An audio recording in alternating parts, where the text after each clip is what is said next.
కాపునాడు. సామాజిక న్యాయం కోసం సామాన్యుని స్వరం మీ కాపునాడు. ఒక సినిమాని నాటకాన్ని తలపించే విధంగా అడ్డుకునే ప్రయత్నాలను, కేవలం ఒక పుస్తకాన్ని చూసి వణికిపోతున్న బడా నాయకులను, 5 ఏళ్లు గడుస్తున్న రాజధానిపై స్పష్టత ఇవ్వలేని ప్రభుత్వ పెద్దలను నేడు మనం చూస్తున్నాం. ఇలాంటి తరుణంలో సామాన్య ప్రజానిక స్పందన ఎలా ఉంటుంది? రానున్న రాజకీయ కురుక్షేత్రంలో ప్రజలు ఎవరి పక్షాన నిలిచే అవకాశం ఉంది? తదితర అంశాలను చర్చించడానికి ఈరోజు కాపునాడు స్టూడియోకి సౌత్ ఇండియా కాపునాడు ప్రధాన కార్యదర్శి వేల్పూరి శ్రీనివాసరావు గారు వచ్చి ఉన్నారు. నమస్తే శ్రీనివాసరావు గారు. ప్రభుత్వం తనకు అనుకూలంగా యాత్రా సినిమాని రిలీజ్ చేసింది. అలాగే వ్యూహం సినిమా రిలీజ్కి సంబంధించిన సన్నాహాలను కూడా చేస్తుంది. కానీ రాజధాని ఫైల్స్ అనే సినిమాని మాత్రం వ్యతిరేకిస్తుంది. ఎందుకంటారు? అంటే వాళ్ళ రాష్ట్ర ప్రజలందరికీ కూడా వాస్తవాలు తెలుసు.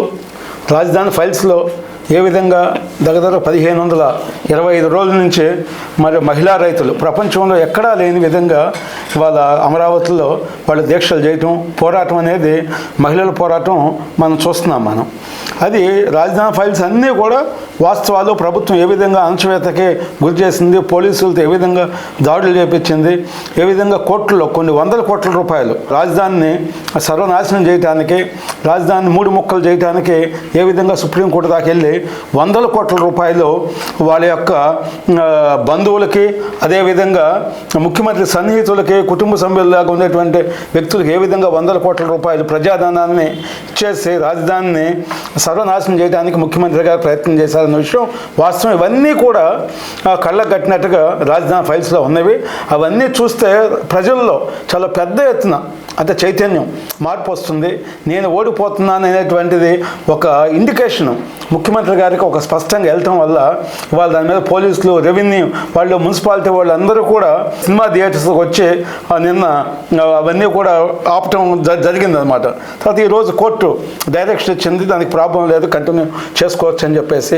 అదేవిధంగా వ్యూహం సినిమా కానీ, యాత్ర సినిమా కానీ ఇవన్నీ కూడా కల్పితాలతో లేని పొజిషన్ని క్రియేట్ చేసి, ఎస్టాబ్లిష్ చేసి ప్రజలను మభ్యపెట్టడానికి ఇవాళ రామ్ గోపాల్ వర్మ అంటే ఇంకా వేరే డైరెక్టర్స్ని, ప్రొడ్యూసర్స్ అనే పేరుతో కేవలం ముఖ్యమంత్రి గారే దాని యొక్క బాధ్యతలు తీసుకుని ఏ విధంగా చేయాలనేటువంటి డైరెక్షన్లో అంటే ప్రజల్ని మభ్యపెట్టడానికి, మోసగించడానికి తీసినటువంటి 2 సినిమాలు అనేది ప్రతి ఒక్కళ్ళు కూడా చాలా స్పష్టంగా వెళ్ళింది. దానివల్ల ఏ విధమైనటువంటి పబ్లిక్ నుంచి ఏ విధమైనటువంటి రెస్పాన్స్ లేదు. ఎక్కడా కూడా ప్రేక్షకులు కూడా వాటిని ఆదరించినటువంటి పరిస్థితులు లేవు. మరి ఇలాంటి పరిస్థితుల్లో రాజధాని ఫైల్స్ సినిమా రావటం, అది పెద్ద ఎత్తున మరి ప్రజల నుంచి దానికి ఒక స్పందన రావటం, ఇవన్నీ కూడా ప్రభుత్వానికి వాస్తవం చెప్పాలంటే ముఖ్యమంత్రి గారికి వెన్నులో వణుకుందని మనం చెప్పవచ్చు అనమాట. వైవి సుబ్బారెడ్డి గారు మొన్నటి వరకు 3 రాజధానులు, నిన్నేమో హైదరాబాద్ ఉమ్మడి రాజధాని అన్నారు, మళ్ళీ నేడేమో విశాఖపట్నం మనకి రాజధాని, దానికి మనం కట్టుబడి ఉన్నామేమో అని చెప్తున్నారు. ఒక పక్కన ఆంధ్ర ఫైల్స్ అనే ఈ సినిమాని ఆపుతూనే దీన్ని ప్రజలు ఎంతవరకు నమ్ముతారు? అంటే ప్రభుత్వం 2019లో అన్ని పక్షాలు, అప్పుడు ముఖ్యమంత్రి ఉన్నటువంటి చంద్రబాబు నాయుడు గారు కానీ, తర్వాత ఇతర పక్షాలు కానీ, జగన్మోహన్ రెడ్డి కానీ అందరూ కూడా అమరావతి రాజధాని అని చెప్పేసి శపథాలు చేయటం, ఇక్కడే మేము హౌస్ కట్టుకున్నామని చెప్పేసి చెప్పటం, అదేవిధంగా 10 మంది నాయకులు దగ్గరగా ముఖ్యమైన నాయకులు అందరూ కూడా ఆ రోజు చెప్పి ప్రజల్ని మభ్యపెట్టి ముఖ్యమంత్రి అయిన వెంటనే నేను విశాఖపట్నం 3 రాజధానులు చేస్తున్నాను, పాలనా వికేంద్రీకరణ కావాలని చెప్పేసి మరి ప్రజల్ని మభ్యపెట్టడానికి అమరావతి మీద మరి పూర్తి స్థాయిలో తనకున్నటువంటి ద్వేషాన్ని విషం జిమ్మి అంటే సర్వనాశనం చేయడానికి ఒక ప్లాన్ చేసుకున్నారు. దాంట్లో భాగంగానే 3 రాజధానులు అని చెప్పేసి ఎక్కడా కూడా ఇచ్చేయకుండా విశాఖపట్నంలో రియల్ ఎస్టేట్ కోసం ఆ రోజు జగన్మోహన్ రెడ్డి గారు వైసీపీ పార్టీ నుంచి అనేక మంది నాయకులు, ముఖ్యమంత్రికి సిండికేట్గా ఉండేటువంటి టీం అంతా కూడా విశాఖపట్నంలో కొన్ని వేల ఎకరాలు రియల్ ఎస్టేట్ పర్పస్ తీసుకొని అక్కడ వందల కోట్ల రూపాయలు డెవలప్ చేసుకోవటం, వాళ్ళ యొక్క రేట్లు పెంచుకోవటం కోసం అని చెప్పేసి విశాఖపట్నం రాజధాని అని ప్రభుత్వమే డ్రామా ఆడింది అన్న విషయం మనం వాస్తవం చూసాం. ఇప్పుడు ఎన్నికలు వచ్చిన తర్వాత సుబ్బారెడ్డి గారు మళ్ళీ హైదరాబాద్ రాజధాని అని చెప్పేసి ఆంధ్ర తెలంగాణ ప్రాంతాల మధ్య మళ్ళీ చిచ్చుపెట్టి ఆ ఉద్రిక్తులు ఏ విధంగా ఉంటాయో దాంతో అక్కడ ఉన్నటువంటి గతంలో కేసీఆర్తో ఏ విధమైనటువంటి లోపాయకారి ఒప్పందం ఉందో జగన్మోహన్ రెడ్డి గారికి మరలా దాన్ని కంటిన్యూ చేస్తూ ఇక్కడ ప్రజల్ని అక్కడ ప్రజల్ని భావోద్రేకాలు రెచ్చగొట్టి మరలా ఓట్లని కొల్లగొట్టుకోవడానికి ఒక ప్లాన్ చేశారు. మరలా వెంటనే బొత్స సత్యనారాయణ గారు కాదు ఇది విశాఖపట్నం అని చెప్పటం, అంటే పార్టీలో ఎక్కడ రాజధాని లాంటి అతి ముఖ్యమైనటువంటి మరి ఇష్యూలో కూడా ప్రభుత్వంలో ఎవరికీ కూడా ఒక దాని మీద ఒక కమాండింగ్ ఉంటాం కానీ ఒక స్పష్టమైనటువంటి ఒక వైఖరి లేదని మనం చెప్పుకోవచ్చు.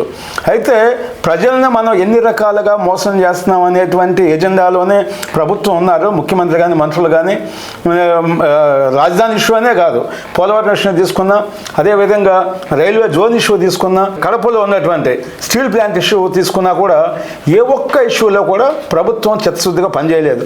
31 మంది ఎంపీలు ఉన్నా కూడా ఇవాళ ఢిల్లీ వెళ్ళి వాళ్ళు సాష్టాంగ నమస్కారం చేయటం తప్పితే రాష్ట్రానికి రావాల్సినటువంటి నిధుల గురించి కానీ ఎక్కడా కూడా వాళ్ళు మాట్లాడినటువంటి సందర్భాలు లేవు. అదేమంటే ముఖ్యమంత్రి గారు ఒక స్టేట్మెంట్ ఇచ్చారు, ఇదంతా దేవుడి దయ, వాళ్ళకి మెజారిటీ ఉంది, మనం ఏం చేయలేమని చెప్పేసి నేను పులిని సింహాన్ని అని చెప్పే పరిస్థితి నుంచి నేను పిల్లిని అని చెప్పేసి ఆయనే స్వయంగా చెప్పుకోవటం అంటే ఇక అంతకు మించినటువంటి సిగ్గుచేటు లేదు. ఆంధ్రప్రదేశ్ యొక్క ప్రజల యొక్క ఆత్మగౌరవాన్ని ఢిల్లీలో తాకట్టు పెట్టాడని కూడా మనం ఈ సందర్భంగా చెప్పుకోవచ్చు. విధ్వంసం అనే పుస్తక ఆవిష్కరణ నిన్న జరిగింది. అది జరిగిన కొన్ని గంటల్లోనే వైఎస్ఆర్సీపీలో అలజడి మొదలైంది. ఇంతకీ ఆ పుస్తకంలో ఏముంటుందని మీ అభిప్రాయం? అంటే విధ్వంసం పుస్తకాన్ని సీనియర్ జర్నలిస్ట్ అయినటువంటి మన ఆలపాటి సురేష్ కుమార్ గారు ఆ పుస్తకాన్ని తీసుకొచ్చారు. ఆయన మరి నిజంగా వృత్తి ధర్మంలో జర్నలిస్ట్ ఏ విధంగా ఉండాలి, మరి ఎక్కడ కూడా పక్షపాతం లేకుండా నిజాన్ని నిర్భయంగా రాసేటువంటి వ్యక్తుల్లో మొట్టమొదటి వ్యక్తి మన ఆలపాటి సురేష్ కుమార్ గారు అని మనం చెప్పుకోవచ్చు అన్నమాట. నేను కూడా ఆ బుక్ చూశాను. నేను దగ్గర 560 పేజీలు 70 పేజీల దాకా ఉంది ఆ పుస్తకం.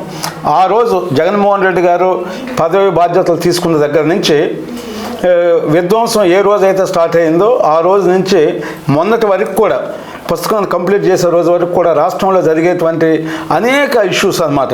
అంటే ఒక విధ్వంసాలతో మనం స్టార్ట్ అయ్యి తర్వాత మహిళల మీద దాడులు కానీ అత్యాచారాలు కానీ అదేవిధంగా డోర్ డెలివరీలు చేయటం కానీ ఏ విధంగా ఈ రాష్ట్రానికి పరిశ్రమలు రాకుండా అడ్డుకోవటానికి దగ్గర కమిషన్స్ కూడా ఇది చేయటం కానీ ఇవన్నీ కూడా అన్ని ఇష్యూస్లో కూడా ప్రభుత్వం కొన్ని వందల ఇష్యూస్లో ఎక్కడైతే ఫెయిల్యూర్ అయిందో ఆ ఫెయిల్యూర్ అన్నీ కూడా చాలా స్పష్టంగా విపులంగా ఉన్నట్టుగా ప్రభుత్వంలో జరిగినటువంటి ఎక్కడైతే లోపాలు జరిగినాయో, ఎక్కడైతే వాళ్ళ యొక్క అనుచరులకు కానీ బంధువులకు కానీ ఏ విధంగా ప్రజాధనాన్ని దోపిడీ చేయొచ్చు అనేది చాలా స్పష్టంగా వివరించారు.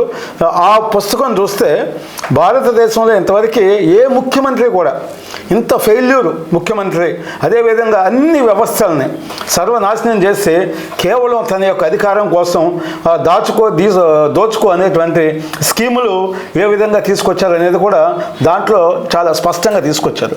అందువల్ల వైసీపీ పార్టీకి ఆ బుక్ ఎప్పుడైతే రిలీజ్ అయిందో మన రాష్ట్రంలో ప్రతి కామన్ మ్యాన్కి కూడా మన బండారం బయటపడింది, మన ముసుగు తొలగింది. ఇప్పటివరకు మనం పెత్తందారులు ధనవంతులని మనం డైలాగ్స్ చెప్తున్నాం, సినిమా డైలాగ్స్, కానీ నిజమైనటువంటి పెత్తందారుడు జగన్మోహన్ రెడ్డి అనేది కూడా దాంట్లో చాలా స్పష్టంగా ఉన్నాయి అన్నమాట. ఎందుకంటే 4-5 కిలోమీటర్లకు కూడా ఆయనకి మరి ప్రత్యేకించి హెలికాప్టర్లు వెళ్ళేటువంటి పరిస్థితి. మరి ఆయన ముఖ్యమంత్రి అయిన తర్వాత మనం చెప్పాలంటే 99% ఎక్కడా కూడా కింద గ్రౌండ్లో వెళ్ళినటువంటి పరిస్థితి లేదన్నమాట. మరి ఇప్పుడు ఆకాశంలోనే విహరిస్తున్నాడు కాబట్టి రేపు ఎన్నికల్లో ఈ అన్ని వర్గాలు ఎస్సీలు, ఎస్టీలు ఏంటి, బీసీలు ఏంటి, మహిళలు ఏంటి, అన్ని సామాజిక వర్గాలు కూడా చాలా ముఖ్యమంత్రి మీద చేసినటువంటి పొరపాటుకి ఒక్క ఛాన్స్ అని ఈ రాష్ట్రాన్ని సర్వనాశనం చేసినటువంటి పరిస్థితిని అందరూ కూడా మరి ఇవాళ గమనించారు. మళ్ళీ ఒక్కసారి ఆ బుక్తో మళ్ళీ ఒకసారి అన్ని ఇష్యూస్ మీద దాని మీద ఒక పూర్తి స్థాయిలో ఒక అవగాహన రావటం, ఈ ఎఫెక్ట్ రేపు ఎన్నికల్లో పడుతుందని చెప్పేసి ముఖ్యమంత్రి అదేవిధంగా వాళ్ళకు ఉన్నటువంటి ఎవరైతే సలహాదారులు ఉన్నారో వీళ్ళందరూ కూడా దీని మీద పెద్ద ఎత్తున విమర్శలు చేయటం, వాళ్ళ యొక్క పేటీఎం టీంతో ఇవన్నీ కూడా కౌంటర్స్ అనే కాకుండా ఏదైతే వాళ్ళు అబద్ధాలను ప్రచారం చేస్తారో దానికి మరొక్కసారి మళ్ళీ ఆ టీము దాంట్లోకి ఎంటర్ అయ్యి మళ్ళీ ప్రజల్ని మళ్ళీ గందరగోళం పరచాలనేటువంటి ఉద్దేశంతో సజ్జల అంటే టీం వీళ్ళందరూ కూడా పనిచేస్తున్నారు అన్నమాట. రాబోయే ఎన్నికల్లో వాలంటీర్ని గవర్నమెంట్ ఎంతవరకు ఉపయోగించుకుంటుంది? అలాగే వాళ్ళకి ముందు ముందు ఎలాంటి భవిష్యత్తు ఉండబోతుందంటారు? అంటే వాలంటీర్స్ దగ్గర 2,60,000 మంది దాకా వాలంటీర్స్ ఉండటం, వాళ్ళకి 5,000 రూపాయలు శాలరీ అన్నారు. అంటే వాళ్ళ డాక్టరేట్ చేసినా, పిహెచ్డీ చేసినా, పీజీ చేసినా కూడా వాళ్ళ యొక్క ఏదైతే వాళ్ళ క్వాలిఫికేషన్ ఉందో వాళ్ళ క్వాలిఫికేషన్ తగ్గట్టు కాకుండా కేవలం ప్రభుత్వానికి జగన్మోహన్ రెడ్డి యొక్క ప్రచారకర్తలుగా వాడుకున్నాడు. తర్వాత చాలా ఇంపార్టెంట్ ఇన్ఫర్మేషన్ కూడా ఆ వాలంటీర్స్ దగ్గర తీసుకుని హైదరాబాద్లో ఒక ప్రైవేట్ కంపెనీకి ఇచ్చి, అంటే వ్యక్తిగత ఇన్ఫర్మేషన్ అనేది చాలా గోప్యంగా ఉండాలి. ఇదంతా కూడా ప్రజల యొక్క భద్రతకి చాలా ప్రమాదకరమైనటువంటి పరిస్థితి ఉందన్నమాట. అంటే నిన్న ఆయన చెప్పాడు జగన్మోహన్ రెడ్డి గారు, నాకు వాలంటీర్స్ ఉన్నారు, వాళ్ళే నా సైన్యం అన్నాడు. అంటే ఆయన చెప్పింది కూడా వాస్తవం అనమాట. నాకు బాబాయ్ లేదు, తల్లి లేదు, అదేవిధంగా చెల్లి లేదు, మరి ఎవరు లేరు కాబట్టి నేను వాలంటీర్స్కి దగ్గర 400 కోట్లు పెట్టి నేను వాలంటీర్స్ నేను ఎన్నికలకి వాడుకుంటాననేటువంటి విషయం ఆయన చాలా స్పష్టంగా చెప్పాడు. అంతేకాకుండా వాలంటీర్స్ అనేవాళ్ళు నా మనుషులేను, అంటే నా కోసమే నేను నియమించుకున్నాను, ప్రజాధనాన్ని ఒక పార్టీ కోసం, ఒక వ్యక్తి కోసం మరి ఇన్ని 100 కోట్ల రూపాయలు ఇవన్నీ కూడా బూడిదలో పోసిన పన్నీరు అయినాయి. అంటే నిజంగా ముఖ్యమంత్రికి ప్రజాధనం మీద ఏ విధమైనటువంటి వైఖరి ఉంది?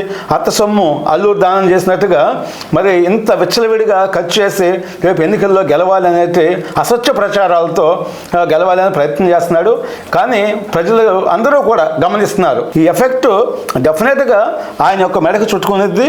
వాళ్ళు ఏదైతే ఆయన నా అంబాసిడర్లు అంటున్నారో వాళ్ళే డెఫినెట్గా జగన్మోహన్ రెడ్డి యొక్క ఓటమికి ప్రత్యక్ష కారకులు అవుతారు.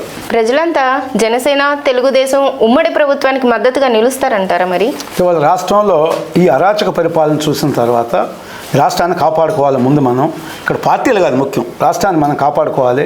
జగన్మోహన్ రెడ్డి గారు వచ్చిన తర్వాత ఈ రాష్ట్రాన్ని వల్లకాడు చేయటం మనం ప్రత్యక్షంగా కూడా చూస్తున్నాం అనమాట. మనం ఎక్కడో శ్రీకాకుళంలో ఉండో, కుప్పంలో ఉండో, పులివెందుల్లో ఉండే కాదు, విజయవాడ, గుంటూరు ఏదైతే క్యాపిటల్ పాయింట్ ఉందో ఆ పాయింట్లో ఉండే అన్ని రకాలుగా అన్ని వర్గాలు కూడా వాళ్ళ యొక్క దాడులు చేయటమో, డెవలప్మెంట్ అనేది జీరో డెవలప్మెంట్లో ఉండటం కూడా మనం అంతా కూడా చూస్తాం అన్నమాట.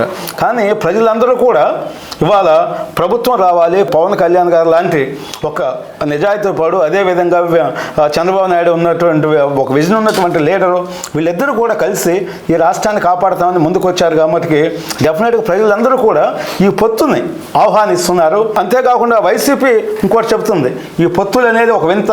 పవన్ కళ్యాణ్ గారు ఆయన ఎవరి కోసం పార్టీ పెట్టుకున్నారు, ఆయన చంద్రబాబు నాయుడుకు మద్దతు ఇస్తున్నారు, లేదా కాపు సామాజిక వర్గాన్ని కూడా తాకట్టు పెడుతున్నాడని కూడా వాళ్ళు ప్రకటన చేస్తున్నారు. వీళ్ళంతా కూడా పిల్లలు అని చెప్తున్నారు. నేను ఒకటే అడుగుతున్నా వైసీపీకి, ఇవాళ భారతదేశంలో కాంగ్రెస్ పార్టీకి 140 సంవత్సరాలు. 140 సంవత్సరాల కాంగ్రెస్ పార్టీ 50 రాజకీయ పార్టీలతో కలిసి ప్రధానమంత్రి మోడీ గారి మీద, బీజేపీ మీద ఇవాళ పోరాటం చేస్తున్న విషయం మనం చూసాం. అంతేకాకుండా ఎవరైతే పిల్లులు, నక్కలు, తోడేళ్ళు అని మాట్లాడుతున్నాడో జగన్మోహన్ రెడ్డి గారు, రాజశేఖర రెడ్డి గారు కూడా 2004లో మరి ముఖ్యమంత్రిగా పోటీ చేయడానికి ఇదే కాంగ్రెస్ పార్టీ సిపిఐ, సిపిఎం, అదేవిధంగా ఎంఐఎం, టీఆర్ఎస్ పార్టీతో పొత్తు పెట్టుకోవటం వల్ల ఆ రోజు ముఖ్యమంత్రి అయిన విషయం ఇవాళ వాళ్ళు మర్చిపోయి చివరికి తన తండ్రినే పిల్లిగా చేసుకునేటువంటి పరిస్థితి జగన్మోహన్ రెడ్డి గారు ఆయనే డిస్ప్లే చేసుకున్నాడు అన్నమాట. అంటే ఇవాళ మీరు మాట్లాడేటప్పుడు పొత్తు అనేది ఇవాళ అదే ప్రపంచ వింత కాదన్నమాట. రాజ్యాంగంలో, చట్టంలో ఏ రాజకీయ పార్టీలైనా ఎవరితో అయినా ఏ రాజకీయ పార్టీతో అయినటువంటి పొత్తు పెట్టుకునేటువంటి స్వేచ్ఛ వాళ్ళకు ఉంటుంది. ఆ రాజకీయ పార్టీల యొక్క పరిస్థితులను బట్టి ఎవరైనా పెట్టుకోవచ్చు. కానీ పవన్ కళ్యాణ్ చూసిన తర్వాత పవన్ కళ్యాణ్కి ఉన్నటువంటి ప్రజాకర్షణకి, ఆయనకు ఉన్నటువంటి ఒక మంచి పేరుకి ఇలాంటి నాయకుడు కావాలని ప్రజలందరూ కూడా పెద్ద ఎత్తున వాళ్ళ స్పందన వస్తుంది. కాబట్టి పవన్ కళ్యాణ్ గారి మీద అదే అనేక విధాలుగా ఆటంకాలు ఇప్పటమని చెప్పండి, లేదా జగ్గేపేటలో మనకి హైదరాబాద్ వచ్చినప్పుడు కానీ ఆ రోజు ఎదుర్కోవటం కానీ పోలీసులు, అదేవిధంగా విశాఖపట్నంలో కూడా ఒక ఐపీఎస్ స్థాయి ఆఫీసర్ కూడా ఇవాళ పెద్ద ఎత్తున పవన్ కళ్యాణ్ గారి మీద ఒత్తిడి తీసుకొచ్చారంటే ప్రభుత్వం ఏ విధంగా భయపడుతుంది పవన్ కళ్యాణ్ గారికి అనేది చాలా స్పష్టంగా కనపడుతుంది. అధికారులు కానీ, సలహాదారులు కానీ, అదేవిధంగా కాపు సామాజిక వర్గానికి చెందినటువంటి కొంతమంది మంత్రుల్ని పెట్టుకుని రెగ్యులర్గా పవన్ కళ్యాణ్ మీద అటాక్ చేపట్టడం అనేది మనం చూస్తున్నామంట. ప్రజలు ఇవన్నీ కూడా గమనిస్తున్నారు.